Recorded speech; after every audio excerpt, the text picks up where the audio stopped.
community. It's Pastor Brett with today's daily Bible reading. I want to start this morning or today, whenever you might be watching this video, with an idea. When is the last time you have checked yourself?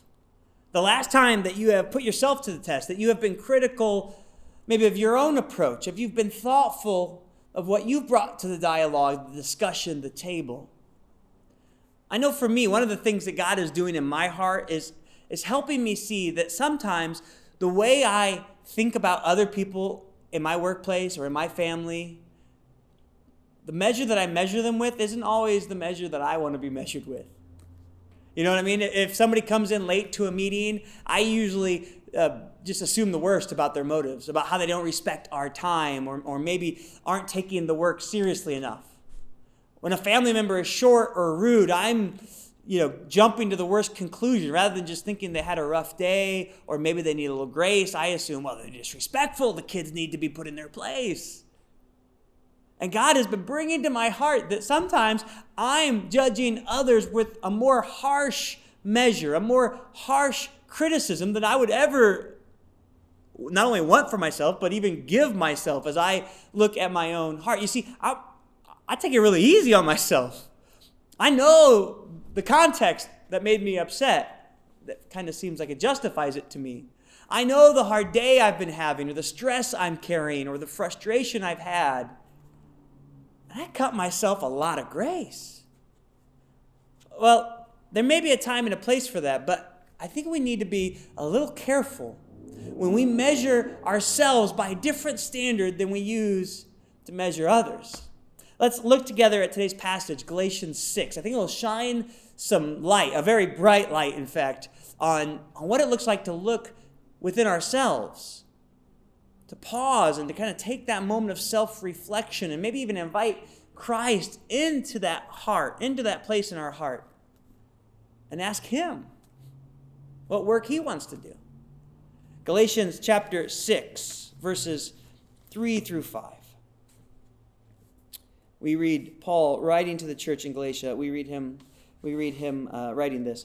If anyone thinks that they are something when they are not, they deceive themselves. Each one should test their own actions. Then they can take pride in themselves alone without comparing themselves to someone else, for each should carry their own load. What's Paul saying here?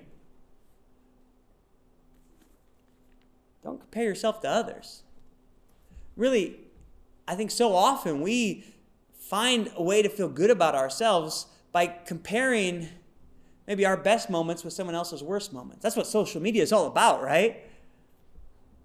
I compare what struggle someone else is going and just put out there my very best.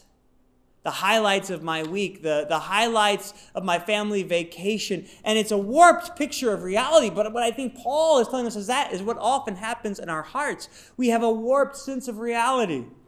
We're comparing our highlight reel, somebody else's bloopers, to their worst day. And we do this to feel a little better about ourselves.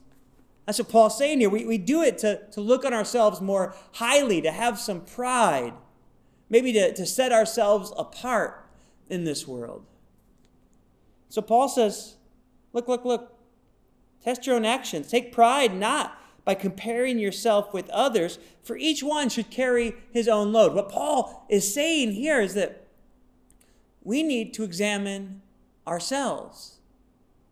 Don't think highly of yourself because you compared yourself to someone that you think down on. Think highly on yourself because you know you're doing what God has called you to do. Think highly of yourself because you know who God says that you are. For each one should carry their own load. Now, it's interesting, if we read the further context here in Galatians, it's very famous in this passage because just a few verses from here, it says that you should carry each other's burdens.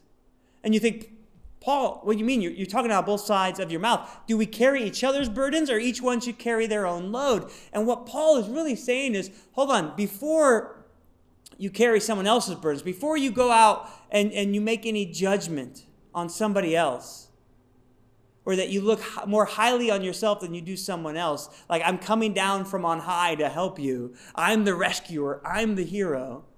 He said, first get your own house in order. First carry your own burdens, by which he means judge yourself with the same measure that you judge others with. Don't look down on someone else. Test your own actions. And that way you carry your own load, so that when you go to carry the burdens of another, you don't do it from a position of judging them. You don't do it from a position of thinking that you're better than someone else. You do it having come to the reality that you are just as broken, that you've got just as many mistakes, that you've blown it just as many times, that you need God's help just as much as that next person. And think how radically that changes our interaction, because then when we go to help, all of a sudden we're not the rescuer. We're not the hero. God's the hero. God's the rescuer. We're just passing on to someone else what God has done in our lives. We're walking with someone else the way that others in the church have walked with us, or God himself has walked with us through a hard time. Now, what does it look like to examine ourselves in that way? To really take account of our own lives and our own hearts and what's really in there? It can be tough. Let me tell you, in my own experience, there's a lot of different avenues we could explore here, but in my own experience, one of them that has been the most revealing has been when I've looked at my own family of origin. And the good and the bad. And how much it has shaped the person that I've become. And sometimes there are some things there that I need to reconcile. Right? I need to do some business with God with first, and sometimes even with my own family. I think about the patterns of sin.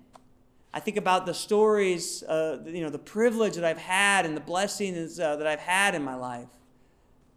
I think about the ups and the downs. I think about my dad's personality, my mom's personality, and how I'm a meld of so much of that. And how easy it is for me to take that and to baptize it, to bless it, to say, well, that's why I'm better. God has given me this. God has given me that. And the reality is, no.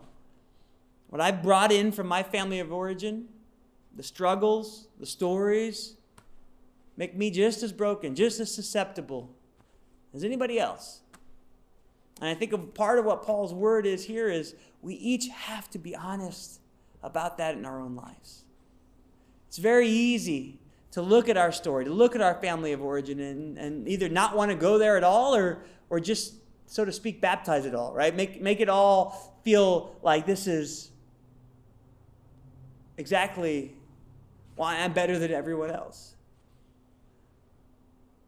No, Paul calls us deeper. Scripture calls us deeper. God calls you deeper. He says, test yourself. Examine your hearts. Lay your heart down before God. Do not try to make yourself look big, look great, look important by comparing yourself to others.